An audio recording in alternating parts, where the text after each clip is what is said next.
Hello students, इस video में मैं अभय कुमार क्लास 12 फिजिक्स का chapter 2 electrostatic potential and capacitance विद्युत विभव तथा धारिता के very very important short type, long type questions तथा कुछ लॉन्ग टाइप प्रॉब्लम्स का सॉल्यूशन को डिस्कस करने जा रहा हूं, जो इस चैप्टर का पार्ट 3 अंतिम पार्ट है क्रैश कोर्स का।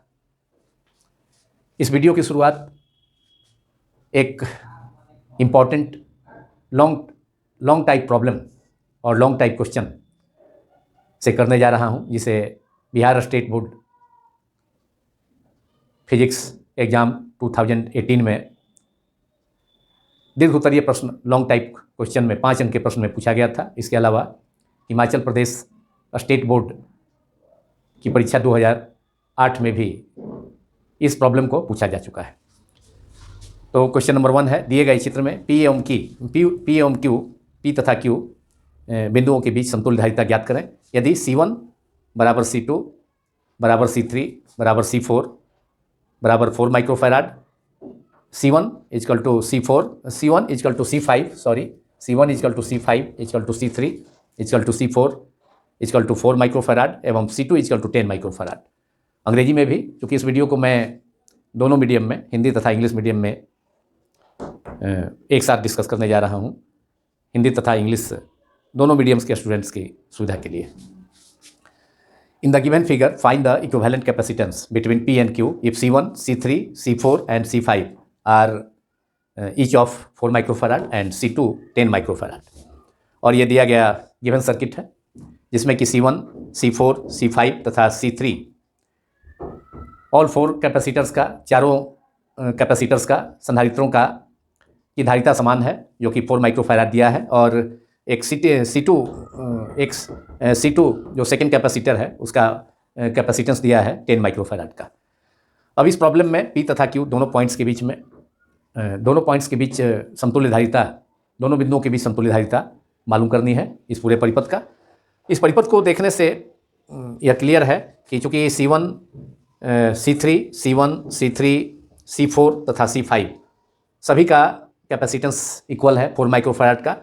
इसका मतलब है कि P तथा Q पॉइंट्स दोनों, P तथा Q बिंदु दोनों सेम पोटेंशियल पर होंगे, और सेम पोटेंशियल होने का मतलब है कि दोनों पॉइंट्स के बीच में पोटेंशियल डिफरेंस शून्य होगा। इसलिए C2 चार्ज से कोई, C2 कैपेसिटर से C2 संधारित्र से कोई आवेश का प्रवाह नहीं होगा। तो इसका अर्थ यह हुआ कि C1 तथा C4, यहाँ C1 तथा C5 दोनों सीरीज में हो जाएंगे, क्योंकि C2 से कोई चार्ज फ्लो नहीं करेगा, कोई आवेश का प्रवाह नहीं होगा। फिर C4 तथा C3 ये दोनों सीरीज में हो जाएंगे, और इस प्रकार एक संतुलित व्हीटस्टोन ब्रिज को हम कंस्ट्रक्ट कर सकते हैं, रीअरेंज करके इस सर्किट को एक संतुलित व्हीटस्टोन ब्रिज हो जाएगा। It will be the given circuit is a balanced Wheatstone bridge which can be redrawn as. इस परिपथ को, दिए गए परिपथ को व्हीटस्टोन ब्रिज परिपथ के रूप में, संतुलित व्हीटस्टोन ब्रिज के परिपथ के रूप में इसे स्केच किया जा सकता है। तो अब इस परिपथ को अब व्हीटस्टोन ब्रिज परिपथ के रूप में इसे फिर से स्केच किया जा रहा है। तो यहाँ P पॉइंट है, और यहाँ लास्ट में दोनों एक्सट्रीम पॉइंट्स पर P तथा Q हैं। बाईं ओर P बिंदु है, दाईं ओर Q बिंदु है। अब यहाँ पर चूंकि C4 पर जो चार्ज होगा वह C3 में चला जाएगा, क्योंकि C2 से कोई चार्ज का फ्लो नहीं होगा। क्यों नहीं होगा? तो P तथा Q पॉइंट सेम पोटेंशियल पर होगा। इसलिए होगा कि C1 C4 C3 C5 सभी का कैपेसिटेंस 4 माइक्रोफैराड है। इसलिए C2 अप्रभावी हो जाएगा। C2 जिसका वैल्यू 10 माइक्रोफैराड दिया है, यह अप्रभावी होगा। यह सर्किट में इसे हटा भी दें, कोई अंतर पड़ने वाला नहीं है, क्योंकि यह परिपथ संतुलित व्हीटस्टोन परिपथ के समान होगा। तो अब C1 तथा C5 दोनों सीरीज में हैं, और फिर C4 और C3 भी सीरीज में है। तो C1 C1 तथा C5 सीरीज में है, इसे सीरीज में जोड़ दिया जाए। C1 तथा C5 P तथा Q बिंदुओं के बीच ये दोनों C1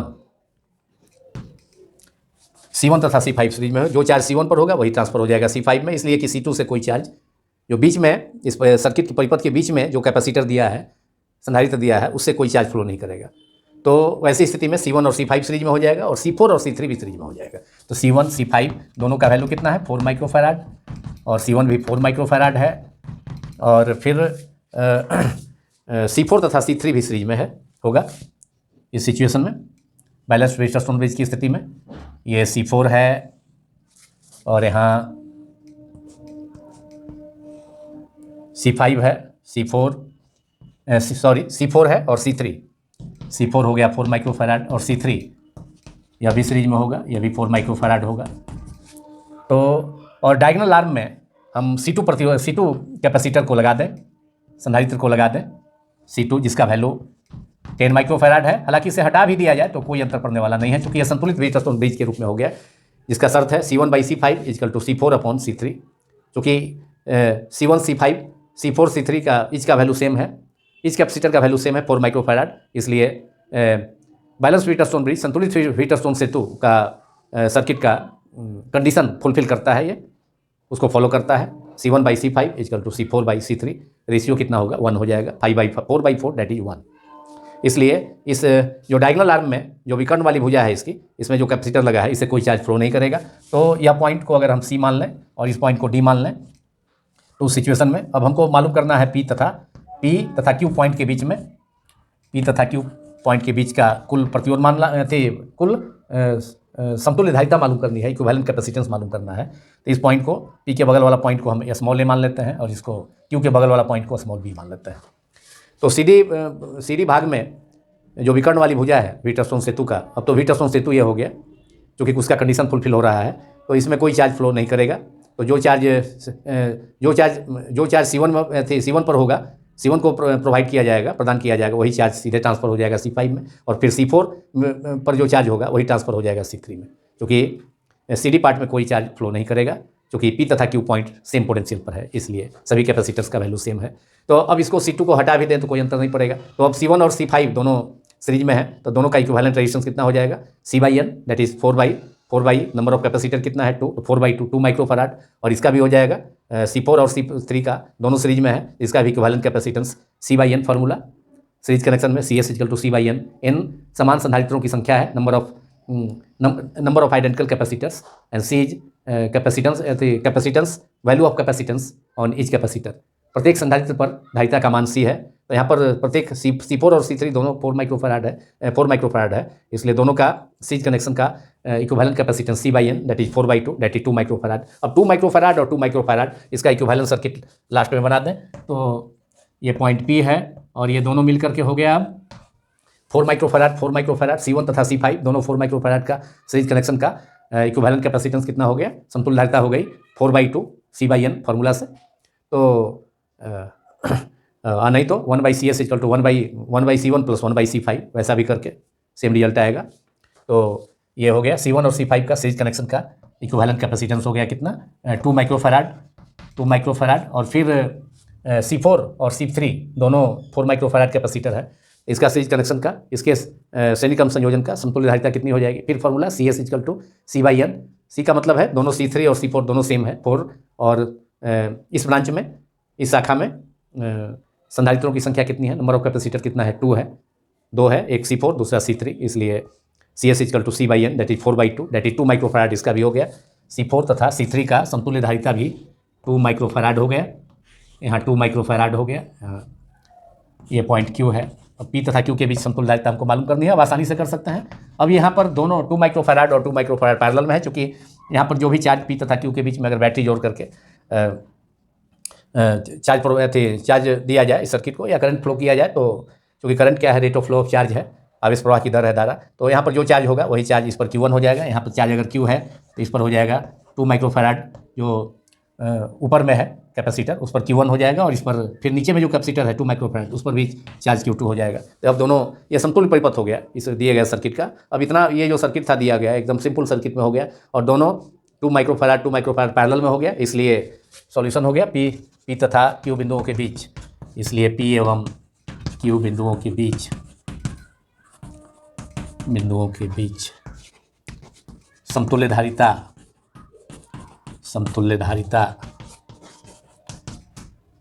CPQ equal to CP मतलब पैरेलल कनेक्शन के लिए समतुल्य धारिता का संकेत CP है और P तथा Q बिंदुओं के बीच मालूम करना था तो C दे करके समतुल्य धारिता का संकेत है इनके बीच P तथा Q बिंदुओं के बीच, तो CPQ लिखा गया इक्वल टू CP, क्योंकि पैरेलल कनेक्शन में है।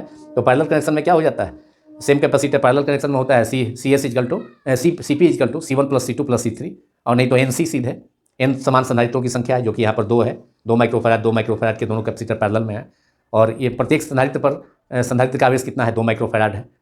तो NC मतलब 2 × 2 माइक्रोफैराड दैट इज 4 माइक्रोफैराड, नहीं तो CP equal to C1 + C2, तो C और C मतलब दोनों C1 और C2 दोनों का वैल्यू कितना है अब 2 माइक्रोफैराड ही है that is 2 microfarad + 2 microfarad that is 4 microfarad. तो CP इक्वल टू दोनों ऐड हो जाएगा, पैरेलल कनेक्शन में ऐड हो जाता है capacitance 2 microfarad + 2 microfarad that is 4 microfarad. This is the answer of this problem. तो इस प्रॉब्लम का आंसर 4 माइक्रोफैराड हो गया P तथा Q बिंदुओं के बीच का की समतुल्य धारिता equivalent capacitance between points P and Q is 4 microfarad. और यह काफ़ी इंपॉर्टेंट प्रश्न है जिसे कुछ स्टेट बोर्ड्स के एग्जामिनेशंस में पूछा जा चुका है, जिसके बारे में मैंने बताया तथा CBSE बोर्ड में भी इस ढंग के प्रॉब्लम्स पूछे जा सकते हैं, ICSE बोर्ड में भी। तो सभी स्टेट बोर्ड्स में तथा CBSE तथा ICSE बोर्ड में इस ढंग के प्रश्न पूछे जा सकते हैं।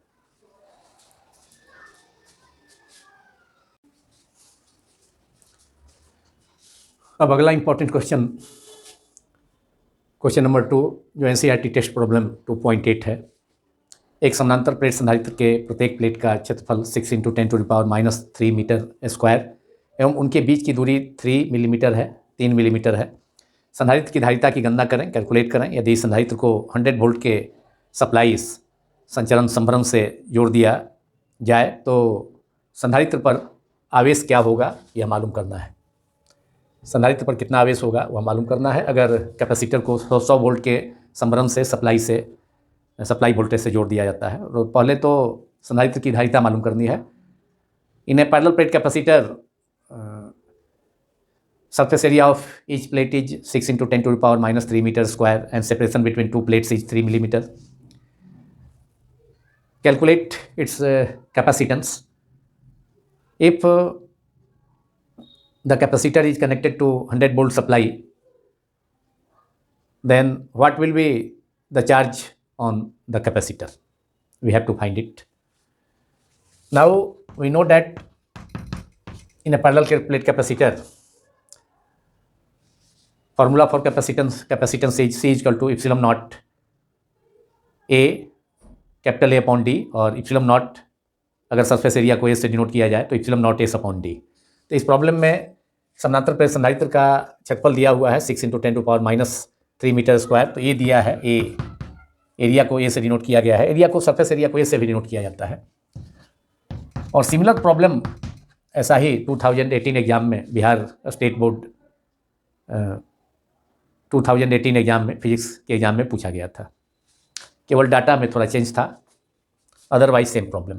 और अदर स्टेट बोर्ड्स में भी इस प्रॉब्लम को तथा CBSE बोर्ड्स में भी, CBSE बोर्ड तथा ICSE बोर्ड में भी इस टाइप के प्रॉब्लम्स पूछे जाते हैं। A equal to 6 × 10⁻³ metre square surface area है, प्रत्येक प्लेट का क्षेत्रफल है, उनके बीच की दूरी D, सेपरेशन D कितनी है 3 मिलीमीटर है, तो 3 × 10⁻³ मीटर, इसको मीटर में कन्वर्ट कर लिया m, 3 मिलीमीटर मतलब 3/1000 से डिवाइड किया गया मीटर में कन्वर्ट करने के लिए। तो 3 × 10⁻+3 नीचे में, ऊपर जाके -3 मीटर हो गया। और इसके बाद सप्लाई से जोड़ा गया, लेकिन पहले हमें मालूम करना है हम लोगों को समानांतर प्लेट संधारित्र की धारिता capacitance of parallel plate capacitor. तो सूत्र से C इक्वल टू, सूत्र में रख दिया जाए, सूत्र का उपयोग किया जाए using the formula C equal to epsilon naught A upon D। epsilon naught equal to 8.85 × 10⁻⁻12 multiplied by area, surface area is 6 × 10⁻³ upon separation कितना है, दोनों प्लेटों के बीच की दूरी 3 millimetre, separation between two plates of the capacitor is 3 millimetre, that is 3 into 10 to the power -3, -3 10 to power -3 से 6 into 10 to power -3, 10 to power -3 denominator तथा न्यूमरेटर में कैंसिल हो गया, 3 into 2 that is 3 into 2 that is 6, तो 6 से 2 से 3 से cancel होकर 2 हो गया। अब 8.85 into 2 that is 17.6 into 17.6 into 10 to the power -12 farad, और इसे लिखा जा सकता है 18, 17.6 है तो 8.85 में मल्टीप्लाई किया 2 से, तो 17.6 इंटू 10 टू पावर -12 फैराड, जिसको कि 18 फैराड लिखा जा सकता है। 18 into 10 to power -12 farad that is 18 into 10 to the power -12 farad means 18 pico farad, एक पिको होता है 10 टू पावर -12। ये फर्स्ट पार्ट का आंसर हो गया इस प्रॉब्लम का, इंपॉर्टेंट प्रॉब्लम का। तो सी आ गया कितना, ये पैरेलल प्लेट संधारित्र, समानांतर प्लेट संधारित्र पैरेलल प्लेट कैपेसिटर का कैपेसिटेंस का वैल्यू आ गया 18 into 10 to power -12 farad that is 18 pico farad, इसे लिखा जा सकता है। अब मालूम करना है कि 100 वोल्ट सप्लाई से जोड़ा गया है, तो भी सप्लाई वोल्टेज कितना है, 100 वोल्ट है, तो भी इज गिवन सप्लाई वोल्टेज, जो संभरण वोल्टेज है या आपूर्ति वोल्टेज वह 100 वोल्ट है। तो प्रतिसंधारित्र पर कितना आवेश होगा, कैपेसिटर पर कितना चार्ज होगा, तो फार्मूला होता है Q इक्वल टू सी भी, सी मालूम हो चुका है 18 pico farad that is 18 into 10 to the power -12 farad multiplied by 100 that is 100 into 10 to the power, ये 100 का मतलब 100 का 20 मैंने 10 टू पावर +2, 10 टू पावर -12 के -2 पावर से न्यूट्रलाइज होकर यहाँ 10 टू द पावर -10 बचेगा, 10 टू द पावर -12 का पावर में 10 टू पावर -10 पावर बचेगा, और इसको हम लिखा जा सकता है 18 इंटू 10 टू पावर -10, तो 1.8 इंटू 10 टू द पावर -9,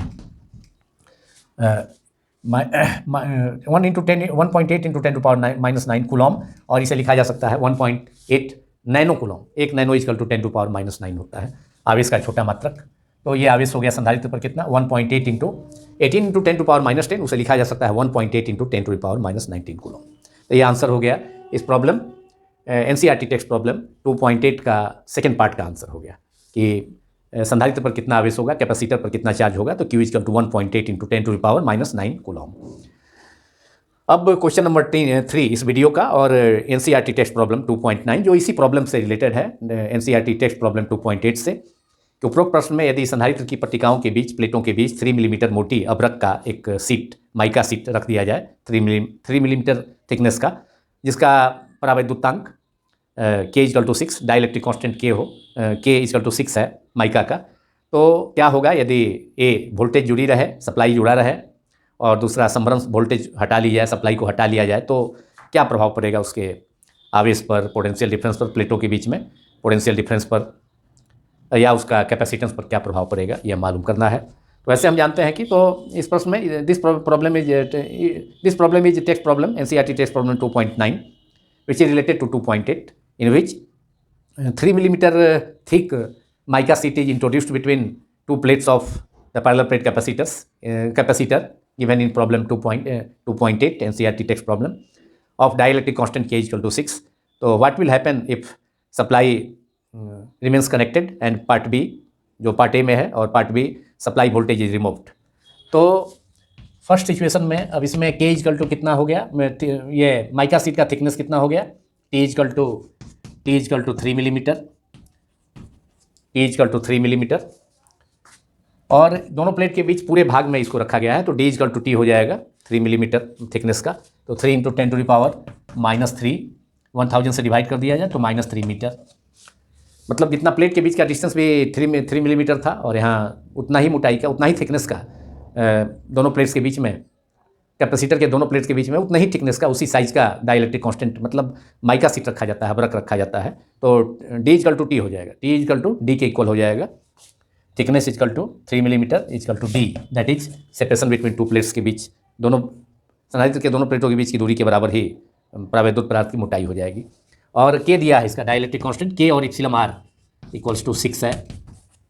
अब है पहला पार्ट की सप्लाई वोल्टेज जुड़ा रहे तब क्या होगा, तो सप्लाई वोल्टेज जुड़ा रहेगा तो चार्ज तो सेम रहेगा, सप्लाई वोल्टेज जुड़ा रहेगा तो उस सिचुएशन में तो चार्ज सेम रहेगा, लेकिन बाद में दोनों प्लेटों के बीच में अबरख का सीट रख दिया जाता है, तो सप्लाई वोल्टेज तो सेम रहेगा इसमें, चूँकि 100 वोल्ट 100 वोल्ट सप्लाई से कनेक्टेड है। और जब प्लेटों के बीच में कोई सीट नहीं रखा जाएगा तो तब उस पर चार्ज भी उतना ही रहेगा जितना पहले है। लेकिन बाद में दोनों प्लेट के बीच में 3 मिलीमीटर का थिकनेस का सीट रख दिया गया है, तो अब इसका कैपेसिटेंस जो होगा, न्यू कैपेसिटेंस कितना के टाइम से बढ़ जाएगा, के इंटू सी हो जाएगा। सी डैश इक्वल टू के इंटू सी। सी डैश क्या है, जब दोनों प्लेट्स के बीच में समानांतर प्लेट संधारित्र के दोनों प्लेट के बीच में 3 मिलीमीटर थिकनेस का माइका सीट रख दिया जाता है, जिसका डाइलेक्ट्रिक कांस्टेंट प्रावैद्युतांक के इक्वल टू 6 है।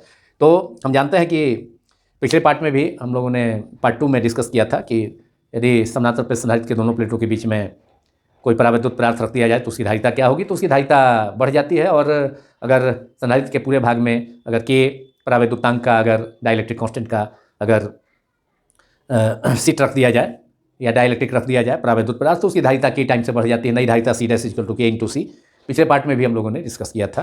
तो सी डैश इक्वल टू के इंटू सी, और के 6 है और सी मालूम है, क्योंकि पहला ही इसके प्रीवियस प्रॉब्लम 2.8 से रिलेटेड है एनसीईआरटी टेस्ट प्रॉब्लम से। तो ये कितना है, 6 है। सी इक्वल टू 18 पिकोफैराड, 6 इंटू 18 हो गया, सी की जगह 18 रख दिया गया, ये पिकोफैराड है। तो ये हो गया 108, 18 into 6 108 picofarad, that is 108 multiplied by 10 to the power -12 farad. तो धारिता 6 टाइम से बढ़ जाएगी। अब इसलिए आवेश चार्ज कितना होगा, चार्ज भी बढ़ेगा, इसलिए कि क्यू इक्वल टू सी भी होता है, तो क्यू डैश जो अब न्यू चार्ज होगा वह सी डैश इंटू भी होगा। सप्लाई वोल्टेज चूँकि जुड़ा हुआ है तो क्यू डैश इक्वल टू होगा, इसलिए अब संधारित्र पर जो आवेश होगा वह भी बढ़ जाएगा, वह भी 6 टाइम से बढ़ जाएगा। क्यू डैश इक्वल टू, अब Q dash equal to C dash into भी, सी डैश इज जो कि 6 टाइम से बढ़ गया है, तो सी डैश इंटू भी, that is C dash equal to 108 into 10 to the power -12, and supply voltage is 10 to the power 2, that is 100। अब 100 का 2 जीरो से 10 टू पावर -12 का -2 पावर न्यूट्रलाइज होकर के 10 टू द पावर -10 बचेगा, that is 1.108 into 10 to power -10, 108 into 10 to the power -10 coulomb, that is, इसे लिखा जा सकता है 1.08 into 10 to the power -8 coulomb, 108 into 10 to power -10 coulomb या 1.08 into 10 to the power -8 coulomb, इसे लिखा जा सकता है। तो चार्ज भी बढ़ गया, चूँकि धारिता 6 गुना बढ़ गई तो चार्ज भी 6 टाइम से इंक्रीज कर जाएगा, जब सप्लाई वोल्टेज कनेक्टेड रहे, जुड़ा रहे तब। अब पार्ट बी में है कि सप्लाई वोल्टेज हटा लिया जाए, तो सप्लाई वोल्टेज हटेगा तो पोटेंशियल डिफरेंस तो घट जाएगा, लेकिन चार्ज सेम रहेगा। चार्ज सेम रहेगा, चार्ज में कोई अंतर नहीं आएगा, लेकिन पोटेंशियल डिफरेंस घट जाएगा। तो और कैपेसिटेंस भी, चूँकि संधारित्र के दोनों प्लेटों के बीच में 6 परावैद्युतांक का परावैद्युत पदार्थ रख दिया गया है, तो धारिता तो बढ़ ही जाएगी जितना पहले हम निकाल चुके हैं, पोटेंशियल डिफरेंस लेकिन घट जाएगा और चार्ज सेम रहेगा।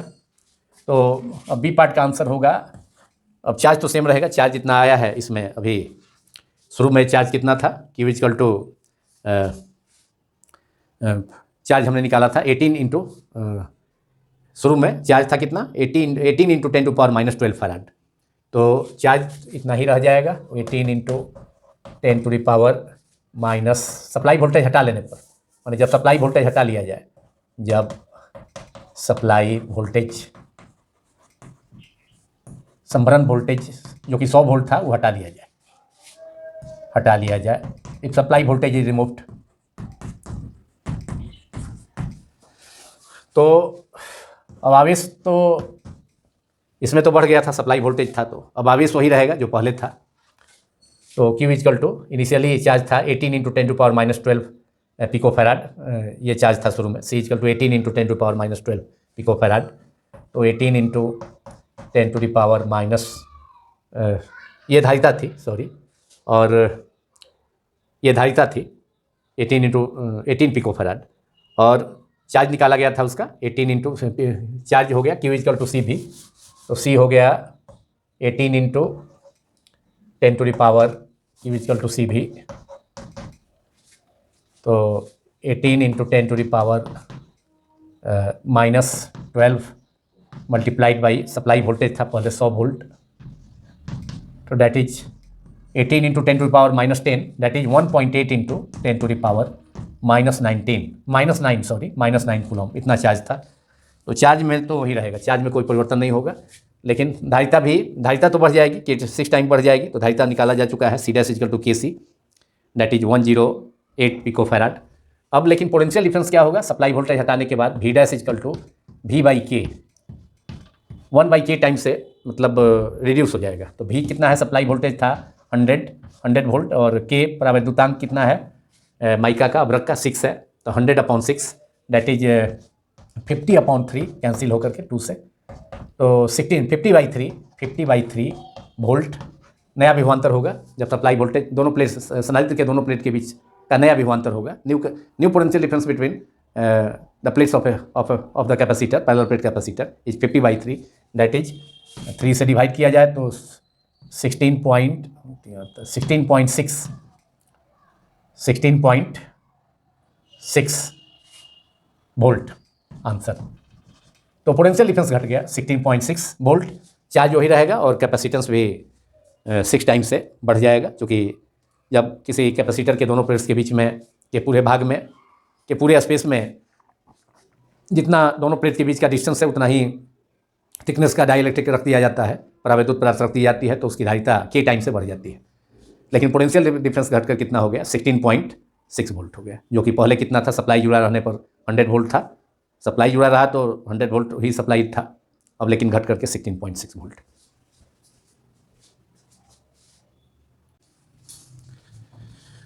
नाउ क्वेश्चन नंबर 4 इस वीडियो का, एक बहुत ही इंपॉर्टेंट प्रॉब्लम।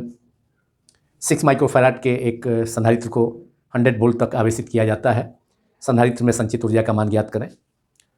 और इस अंग्रेजी में भी मैं इस प्रश्न को पढ़ता हूँ। A capacitor of capacitance 6 microfarad is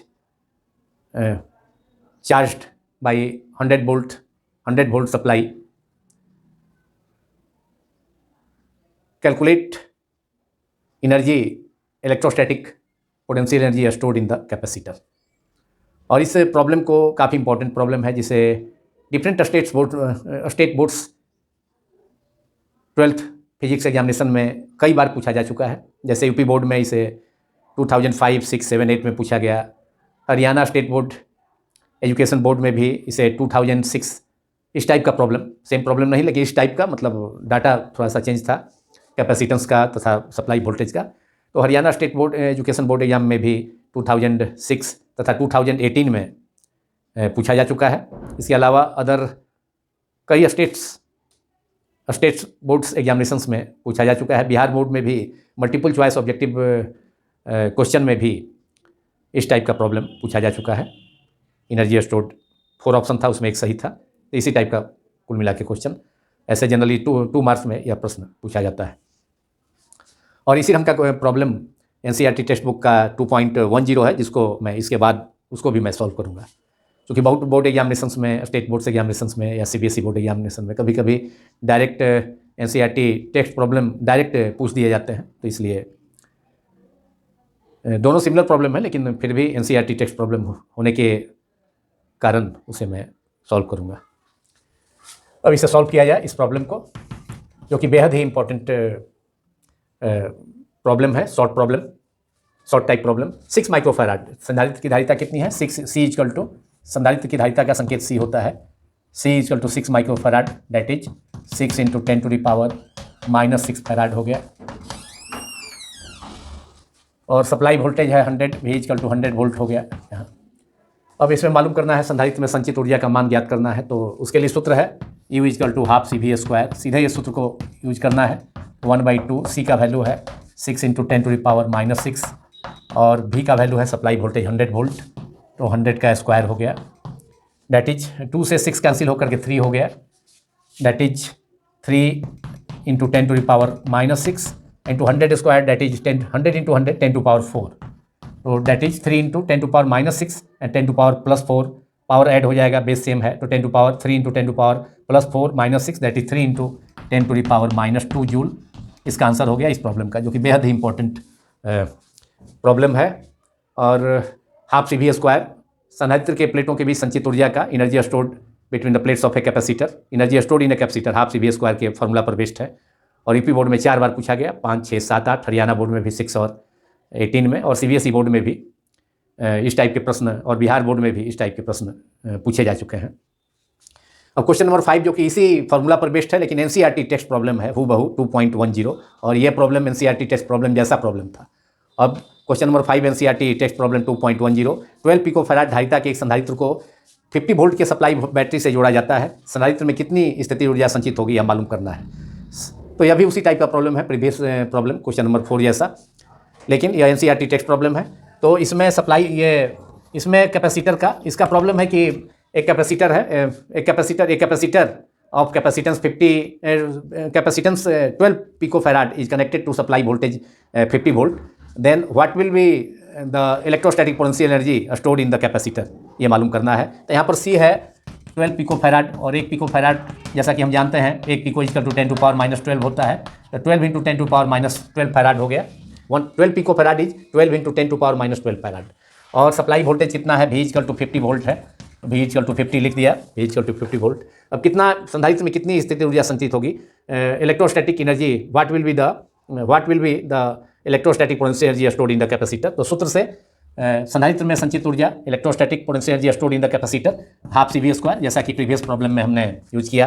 तो 1/2 C V square that is 1/2, C = 12 picofarad that is 12 × 10⁻12, and supply voltage V is 50 square. और यहाँ पर 12 कैंसिल हो गया 2 से, डिनोमिनेटर में 2 है, न्यूमरेटर में 12 है, तो 6 टाइम, तो 6 इंटू, अब यह हो गया 6, ये हो गया 6 × 10⁻12 multiplied by 50 × 50 that is 50 × 50 is 2500 अब यहाँ 2500 2 0 इसमें न्यूट्रलाइज हो जाएगा 10⁻² के 10⁻12 के -2 पावर से, तो यहाँ पर 6 × 10⁻12 की जगह 10⁻10 हो जाएगा। अब यहाँ हो गया 25 × 6 दैट इज 150 मल्टीप्लाइड बाई 10⁻10। अब इसे लिखा जा सकता है 1.5 × 10⁻8, 150 × 10⁻10 दैट इज 1.5 × 10⁻8, और यूनिट होगा इलेक्ट्रोस्टैटिक पोटेंशियल एनर्जी है तो जूल होगा, चूंकि वर्क डन के इक्वल होता है कैपेसिटर को चार्ज करने में जितना वर्क डन करना पड़ता है। तो इसका आंसर हो गया electrostatic potential energy stored in the capacitor, संधारित्र में संचित स्थितिज ऊर्जा 1.5 × 10⁻8 joule, and this is the answer of this problem. तो यह क्वेश्चन एनसीईआरटी टेक्स्ट प्रॉब्लम 2.10 था, जो कि इस वीडियो के क्वेश्चन नंबर 4 के जैसा ही था, लेकिन केवल डाटा में चेंज था, उसको भी मैंने सॉल्व किया।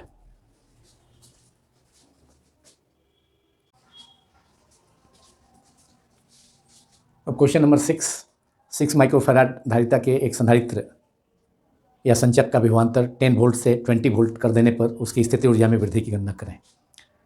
Calculate increase in potential energy of a capacitor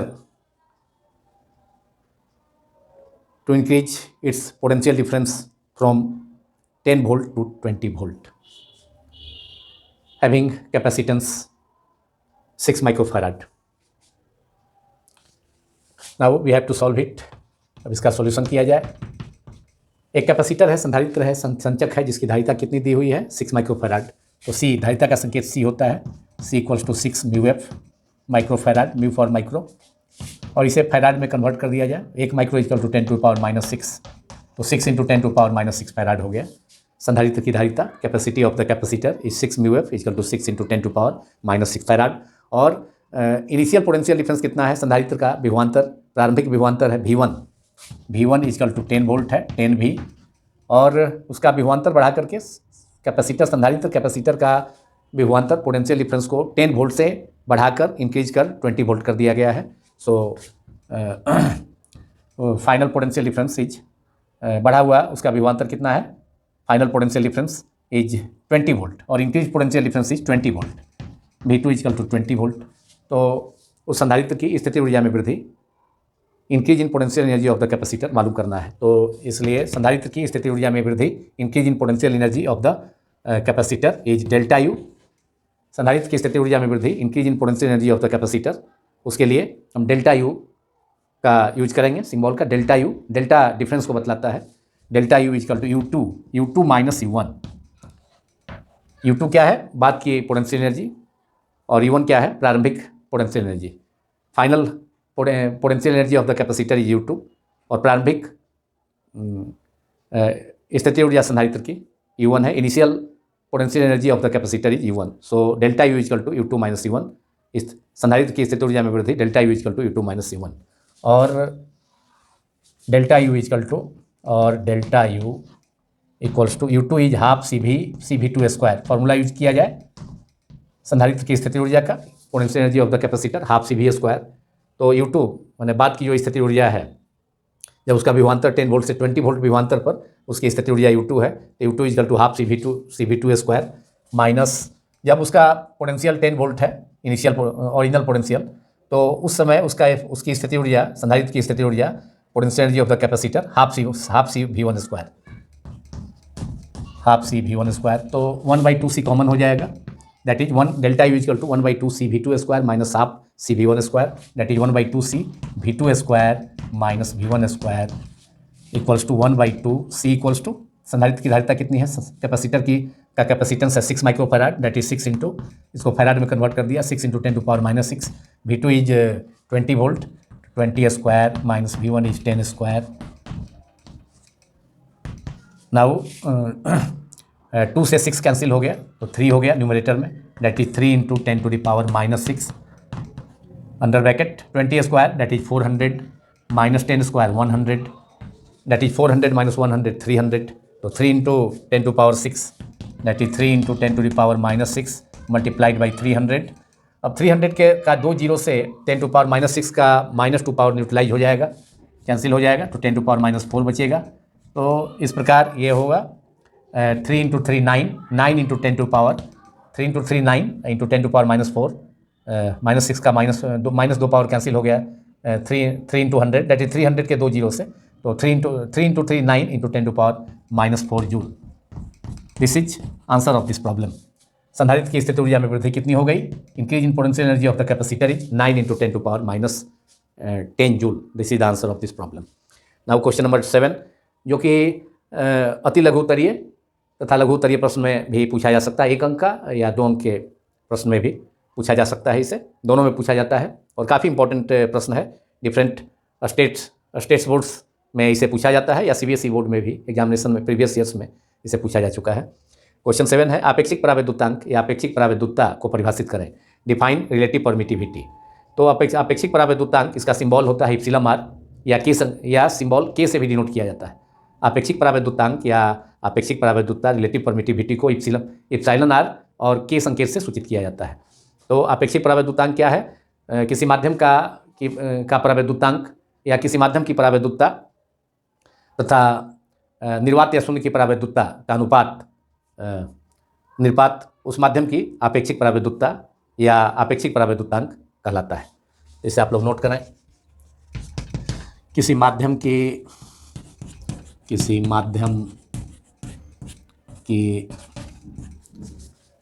परावैद्युतता या निरपेक्ष परावैद्युतता, जिसको इप्सिलम सिंबल से डिनोट किया जाता है, तो किसी माध्यम की परावैद्युतता सिंबल इप्सिलम एवं निर्वात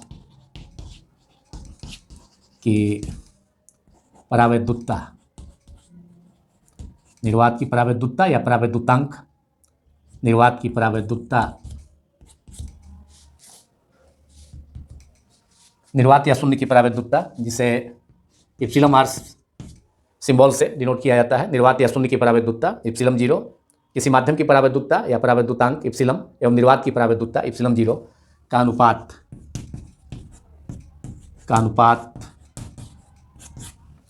उस माध्यम का आपेक्षिक परावैद्युतांक या आपेक्षिक परावैद्युतता कहलाता है। उस माध्यम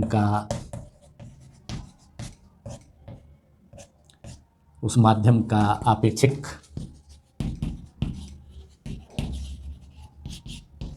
परावैद्युतांक या आपेक्षिक परावैद्युतता कहा जाता है। और आपेक्षिक परावैद्युतांक का संकेत εr या K होता है। संकेत इसका εr या K, और सूत्र हो जाएगा इस परिभाषा से εr और K इक्वल टू इप्सिलम, माध्यम की परावैद्युतता, कुल परावैद्युतता या निरपेक्ष परावैद्युतता इप्सिलम, तथा निर्वात या शून्य की परावैद्युतता इप्सिलम 0, दोनों का अनुपात हो गया। इसलिए अपेक्षिक परावैद्युतांक या अपेक्षिक परावैद्युतता इप्सिलम r इक्वल टू इप्सिलम बटा इप्सिलम 0। चूँकि यह दो समान चीज़ों का अनुपात है इसलिए इसका कोई मात्रक नहीं होता, इसका केवल संख्यात्मक मान होता है। हवा या निर्वात के लिए इप्सिलम r का मान 1 होता है, जबकि अन्य परावैद्युत माध्यम के लिए, अन्य पदार्थों के लिए इप्सिलम r का मान 1 से ज़्यादा होता है। जल का अपेक्षिक परावैद्युतांक का मान 80 या 81 होता है। जल का काफ़ी उच्च परावैद्युतांक होता है 80 या 81, और हवा तथा निर्वात के लिए इप्सिलम r का मान 1 होता है। और इसका चूंकि दो समान राशियों का अनुपात है इसलिए इसका कोई मात्रक नहीं होता, केवल इसका संख्यात्मक मान होता है। तो यह अपेक्षिक परावैद्युतांक एक बहुत ही इम्पॉर्टेंट लघु उत्तरीय प्रश्न है, जिसे प्रायः सभी स्टेट्स बोर्ड्स के 12th फिजिक्स के एग्जामिनेशन में पूछा जाता है। इसके अलावा CBSE बोर्ड एग्जामिनेशंस में भी इसे पूछा जा चुका है।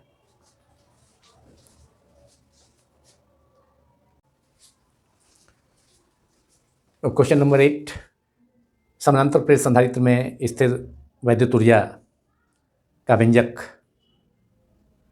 हाफ CV² प्राप्त करें। Derive an expression for energy stored electrostatic potential energy stored in a capacitor, and that expression we have to derive is half CV²। और यह बहुत ही important short answer type question है, जिसे सभी 12th बोर्ड एग्जामिनेशन में physics paper में पूछा जाता है, चाहे स्टेट्स बोर्ड हो या CBSE बोर्ड हो या ICSE बोर्ड हो। बेहद इंपॉर्टेंट शॉर्ट क्वेश्चन है। इसे लॉन्ग क्वेश्चन में भी एक पार्ट के रूप में पूछा जाता है, लेकिन शॉर्ट क्वेश्चंस में 2 मार्क्स के क्वेश्चन में या किसी बोर्ड में 3 मार्क्स के क्वेश्चन में भी इसे पूछा जाता है, इस डेरिवेशन को। तो समानांतर प्रेरित संधारित्र में स्थिर वैद्युत ऊर्जा का expression energy stored in a capacitor को डिराइव करने के पहले इसे डिफाइन कर लिया जाए कि संधारित्र की स्थितिज ऊर्जा क्या है, वैद्युत स्थितिज ऊर्जा क्या है। We have to define first energy, electrostatic potential energy of a capacitor. तो किसी संधारित्र को आवेशित करने में जितना कार्य करना पड़ता है, वह कार्य उस संधारित्र में स्थितिज ऊर्जा के रूप में संचित होता है। Work done in charging a capacitor is stored as potential energy of that capacitor. अब माना जाए कि एक समानांतर प्रेरित संधारित्र है जिसके संग्राहक प्लेट पर +Q आवेश तथा संघनक प्लेट पर के भीतरी पृष्ठ पर इनर सरफेस पर -Q आवेश प्रेरण के कारण उत्पन्न होता है, तथा समानांतर प्रेरित संधारित्र के दोनों प्लेटों के बीच दूरी d है।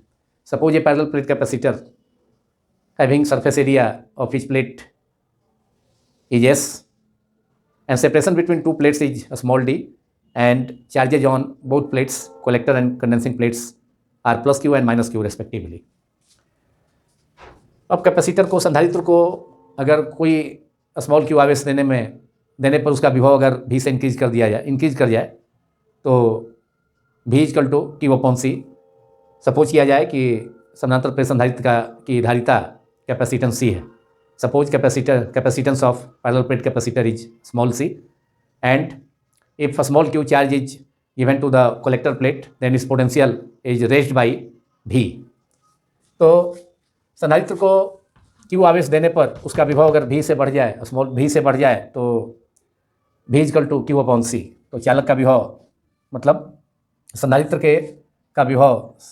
के संग्राहक प्लेट A का विभव, potential of the collector plate increases to V, तो V = संधारित्र के संग्राहक प्लेट A का विभव हो गया V = Q/C। अगर Q स्मॉल Q आवेश दिया गया, विभव बढ़ गया C से, विभव बढ़ गया V से तथा धारिता C है, तो V =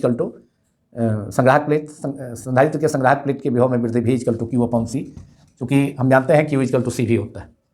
तो rise in potential of the collector plate A is V is equal to Q upon C. If Q charge is given to the collector plate, its potential rise is V, then V is equal to Q by C. This is relation number 1. Equation number 1 है. अब संधारित्र को अल्प परिमाण का आवेश dq देने में, यहाँ तो चार्ज q दिया गया स्मॉल q, तो उसका विभव बढ़ गया संग्राहक प्लेट का, संधारित्र का v से बढ़ गया, कलेक्टर प्लेट का पोटेंशियल v से बढ़ गया, तो v हो गया, तो v equal to q by C. अब स्मॉल चार्ज dq दिया जाए तो उसमें कितना कार्य करना पड़ेगा, तो वह कार्य भी स्मॉल होगा, वह भी कार्य अल्प होगा. dq इक्वल टू dq संग्राहक प्लेट को, संधारित्र के संग्राहक प्लेट कलेक्टर प्लेट को, कैपेसिटर के कलेक्टर प्लेट को स्मॉल चार्ज dq अल्प आवेश dq देने में किया गया कार्य dw, अल्प कार्य dw इक्वल टू क्या होगा, v इंटू dq. चूँकि इलेक्ट्रोस्टैटिक पोटेंशियल होता है v equal to work done by charge dw by dq, therefore dw equal to v into dq. संधारित्र को अल्प आवेश संधारित्र के प्लेट पर, संग्राहक प्लेट पर अल्प आवेश dq देने पर किया गया अल्प कार्य dw equal to v into dq, और v का वैल्यू है q upon C into dq. This is equation number 2. इसे इक्वेशन समीकरण 2 मान लिया जाए.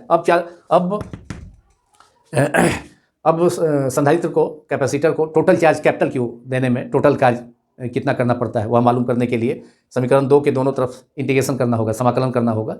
इसलिए संधारित्र को कैपिटल Q आवेश देने में किया गया कुल कार्य, तो दोनों तरफ समाकलन कर देंगे. समीकरण 2 के दोनों समाकलन करने पर integrating both sides of equation 2, dw equal to integral dw equal to Q by C into dq. और चार्ज शुरू में 0 था और बाद में बढ़ करके कैपिटल Q हो गया टोटल चार्ज. और dw integration of dw is w total कार्य है, टोटल वर्क डन है, कुल कार्य है. संधारित्र को शून्य से कैपिटल Q आवेश देने में किया गया कुल कार्य, समीकरण दो के दोनों समाकलन करने पर. और राइट हैंड साइड में समाकलन का लिमिट आवेश का 0 से लेकर कैपिटल Q तक, और dw का इंटीग्रेशन w हो गया, और Q बाई सी 1 बाई सी. सी संधारित्र नियत की धारिता, सी क्या है, संधारित्र की धारिता है, कैपेसिटेंस ऑफ द कैपेसिटर जो कि नियत है, उसको इंटीग्रेशन से बाहर कर दिया गया. 0 to Q integral 0 to Q D Q, और Q डी क्यू का इंटीग्रेशन होगा Q square by 2 1 by C under bracket. अब यहाँ बड़ा कोर्स देना होगा इंटीग्रेशन का फार्मूला उपयोग करने के बाद, यूज करने के बाद. 0 to Q lower limit 0 charge का, अपर लिमिट कैपिटल Q, निम्न सीमा 0 है, अपर उच्च सीमा Q है. अब 1/2, और यह कार्य क्या होगा, परिभाषा से यह कार्य उस संधारित्र की स्थिति ऊर्जा के रूप में संचित होगा. तो W के जगह क्या कर देंगे, कैपिटल U कर देंगे, जो कि संधारित्र की स्थिति ऊर्जा है. Now W is replaced by capital U which is electrostatic potential energy stored in the capacitor according to the definition of electrostatic potential energy of the capacitor. W is replaced by U, W की जगह U रखा गया. 1/c, 2 को बाहर कर दें bracket से, तो 1/2c. अब Q की जगह, स्मॉल q की जगह कैपिटल Q एक बार, अपर लिमिट उच्च सीमा, अब माइनस, फिर Q की जगह माइनस साइन देकर Q की जगह 0, उच्च सीमा माइनस निम्न सीमा, डिफरेंट इंटीग्रल का रूल से. तो capital Q square minus 0 square that is Q square, capital Q square minus 0 square that is Q square upon 2c that is Q square by 2c. यह भी एक फार्मूला हो गया. संधारित्र की स्थिति ऊर्जा का यह भी सूत्र हो गया. यह सूत्र आवेश Q तथा धारिता C के टर्म में हुआ. अब हमें लेकिन मालूम करना है, हमें डिराइव कितना करना है, हाफ CV स्क्वायर. तो अब Q की जगह पर यह भी एक सूत्र हुआ स्थिति ऊर्जा का, संधारित्र की स्थिति ऊर्जा का सूत्र है Q square by 2c. This is one of the formula for potential energy of the capacitor, Q square by 2c U equal to. Now putting Q equal to CV, Q की जगह CV रखा जाए समीकरण 3 के RHS में, तो U equal to हमें result आ जाएगा Q स्क्वायर, Q की जगह CV, तो C square V square, CV रखेंगे तो Q इक्वल टू CV का whole square that is C square V square. Direct मैंने लिख दिया अपॉन 2c, C से C कैंसिल हो गया that is half CV square, 1/2c V square. और यही फार्मूला हो गया equation number 4. This is the formula for electrostatic potential energy stored in a capacitor. यह संधारित्र समानांतर प्रेरित संधारित्र में समानांतर प्रेरित संधारित्र में स्थिर विद्युत ऊर्जा का व्यंजक है U equal to half CV square, जिसे हमें डिराइव करना था.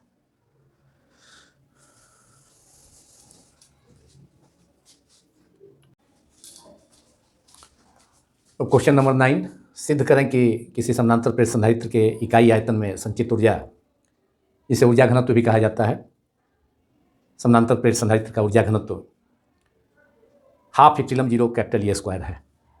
और यह भी काफ़ी important short answer type question है, जिसे लॉन्ग क्वेश्चन के पार्ट में भी पूछा जाता है.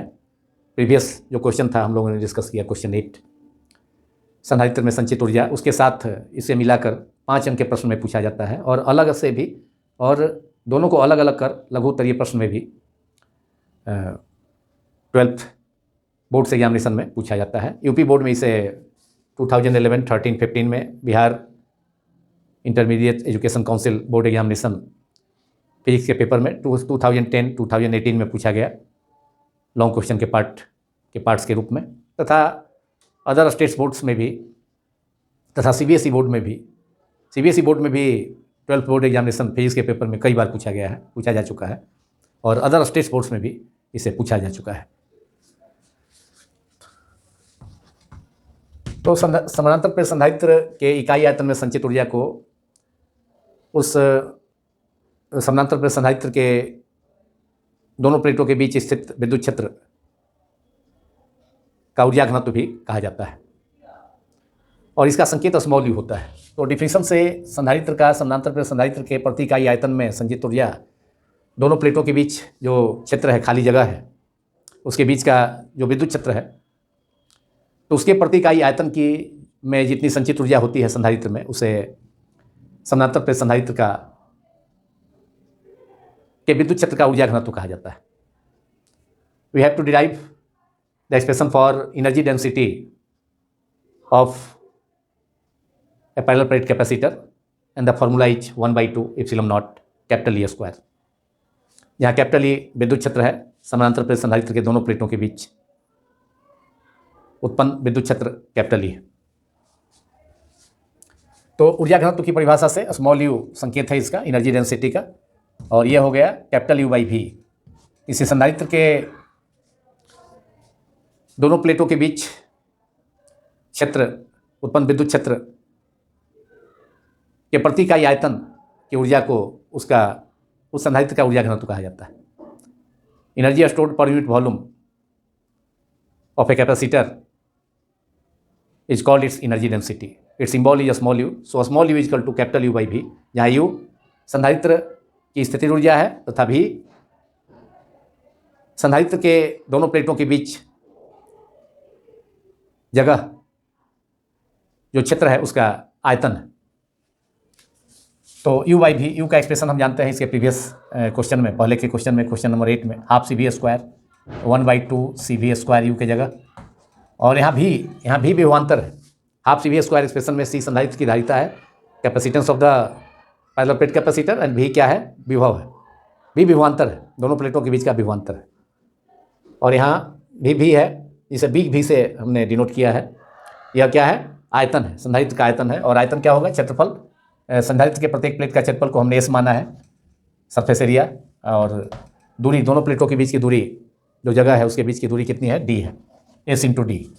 अब हाफ CV स्क्वायर ये संधारित्र में संचित ऊर्जा हो गई, और संधारित्र का आयतन V इक्वल टू संधारित्र के प्रत्येक प्लेट का क्षेत्रफल, किसी प्लेट का क्षेत्रफल S, तथा संधारित्र के कैपेसिटर के दोनों प्लेटों के बीच की दूरी। This is the distance between two plates of the capacitor, and S is the surface area of the each plate of the capacitor, and S × D is V, volume of the capacitor. And now expression for C, समानांतर plate वायु संचयक की धारिता, parallel plate capacitance of parallel plate air capacitor, जब उसके दोनों प्लेटों के बीच में एयर है संधारित्र के, तो धारिता होती है ε0 S/D। तो C की जगह रखा जाए ε0 S क्या है, सरफेस एरिया है, संधारित्र के प्रत्येक प्लेट का क्षेत्रफल है, अपॉन D दोनों प्लेटों के बीच की दूरी है, D × V। V क्या है, विभवांतर है, और विभवांतर क्या होता है, विभवांतर होगा E × D, क्योंकि विद्युत क्षेत्र होगा संधारित्र के दोनों प्लेटों के बीच, E बराबर होगा V/D, विभवांतर बटा दोनों प्लेटों के बीच की दूरी। Electric field between two plates of the capacitor is potential difference per unit distance, that is V/D, potential difference by separation between two plates. तो देयरफॉर V इक्वल टू, विभवांतर कितना हो जाएगा, potential difference between two plates is electric field multiplied by distance, E × D। तो V की जगह कितना लिखेंगे, E × D न्यूमरेटर में, अंश में E × D square. Now energy density U is equal to 1/2 ε0 S/D, upon नीचे क्या है, S × D, नीचे था वॉल्यूम था, तो volume is equal to surface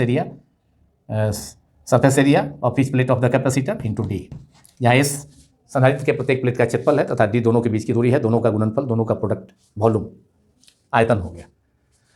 तो यहाँ पर एस से एस कैंसिल हो गया, अब डी इंटू डी नीचे डी स्क्वायर हो जाएगा, तो epsilon naught 1/2 epsilon naught into E into D का कैपिटल इंटू डी का whole square, that is E square capital E square into small D square upon D into D square, D into D square, तो नीचे हो गया D square D into D, यहाँ भी D है यहाँ भी डी है, तो डी स्क्वायर से डी स्क्वायर कैंसिल हो गया, तो अब हमारा रिजल्ट आ गया U equal to 1/2 epsilon naught capital E square. और यही ऊर्जा घनत्व का संधारित्र के समानांतर प्लेट संधारित्र के दोनों प्लेटों के बीच उत्पन्न विद्युत क्षेत्र या दोनों प्लेटों के बीच में जो जगह है उसके प्रति इकाई आयतन की उसके प्रति इकाई आयतन की स्थितिज ऊर्जा है, जिसे संचित ऊर्जा है, जिसे समानांतर प्लेट संधारित्र का ऊर्जा घनत्व कहा जाता है, एनर्जी डेंसिटी कहा जाता है। तो U equal to 1/2 epsilon naught capital E square, और यही अभिष्ट व्यंजक है जिसे हमने प्राप्त किया था करना था। This is the required expression, यह अभिष्ट व्यंजक है, this is the required expression for energy density of a capacitor U small U equal to half epsilon naught E square. यह संधारित्र के प्रति इकाई आयतन में संधारित्र के प्रति इकाई आयतन में संचित ऊर्जा का व्यंजक है, जिसे ऊर्जा घनत्व कहा जाता है, तथा इसे स्मॉल यू संकेत से सूचित किया जाता है। यह ऊर्जा घनत्व हो गया संधारित्र का, मतलब समानांतर प्लेट संधारित्र का, यह ऊर्जा घनत्व हो गया समानांतर प्लेट संधारित्र का ऊर्जा घनत्व U equal to half of epsilon zero capital E square, जहाँ एप्सिलम जीरो निर्वात या शून्य की परावैद्युतता या परावैद्युतांक तथा कैपिटल ई विद्युत क्षेत्र इलेक्ट्रिक फील्ड है। तो यह अभिष्ट व्यंजक है, this is the required expression. और काफ़ी इंपॉर्टेंट यह प्रश्न भी है, लघुत्तरीय प्रश्न, जिसे लॉन्ग क्वेश्चन के पार्ट में भी पूछा जाता है। किसी समानांतर प्लेट संधारित्र में संचित ऊर्जा का व्यंजक प्राप्त करें के साथ लॉन्ग क्वेश्चन में भी 5 मार्क्स में, और ऐसे 2 अंक के प्रश्न में भी डिफरेंट 12 बोर्ड्स एग्जामिनेशंस में, सभी बोर्ड्स एग्जामिनेशन में, जितने भी 12th बोर्ड एग्जामिनेशंस हैं सभी में पूछा जाता है। और इसी प्रश्न के साथ यह वीडियो समाप्त होता है। ऐसे तो वैसे बहुत से शॉर्ट क्वेश्चंस हैं, बहुत से प्रॉब्लम्स भी हैं, शॉर्ट प्रॉब्लम्स भी, लॉन्ग प्रॉब्लम्स भी, लॉन्ग टाइप प्रॉब्लम्स भी, लेकिन उनमें से जो शॉर्ट क्वेश्चंस डेरिवेशन हो या शॉर्ट न्यूमेरिकल्स हों, शॉर्ट टाइप, और इस वीडियो में तो 1-2 लॉन्ग टाइप न्यूमेरिकल 5 मार्क्स का भी उसको डिस्कस किया गया, कुछ एनसीईआरटी प्रॉब्लम्स को भी डिस्कस किया गया। तो जो भी VVI very very important questions हैं, शॉर्ट क्वेश्चंस या लॉन्ग क्वेश्चंस, लॉन्ग खास करके पार्टिकुलरली प्रॉब्लम्स जो डिफरेंट बोर्ड्स एग्जामिनेशंस में, स्टेट बोर्ड्स हो या CBSE बोर्ड हो, तो उसमें पूछे जा चुके हैं या पूछे जा सकते हैं, उन्हीं को इस वीडियो में शामिल किया गया है। क्रैश कोर्स पार्ट 3 चैप्टर 2 विद्युत विभव तथा धारिता, इलेक्ट्रोस्टैटिक पोटेंशियल तथा कैपेसिटेंस में। तो यह वीडियो समाप्त होता है। यदि यह वीडियो आप सभी को पसंद आया हो तो इसे अधिक से अधिक संख्या में लाइक करें, दूसरों से शेयर करें तथा सब्सक्राइब करना भी न भूलें। अधिकतर चैनल्स में स्टूडेंट्स को शेयर करने के लिए लिमिट रखा जाता है कि आज 100 लाइक करें, 200 लाइक करें, लेकिन मैं कोई लिमिट नहीं रखता। अगर यह वीडियो आप सभी के लिए अगर फ़ायदा पहुंचाने वाला है या लाभदायक है या इसे पढ़ के आपको लाभ हुआ, तो आप लाइक करने में परहेज न करें, दूसरे से भी शेयर करें, जिससे कि उन स्टूडेंट्स को भी लाभ पहुंच सके, तथा अधिक से अधिक संख्या में सब्सक्राइब करना भी न भूलें। Thank you very much.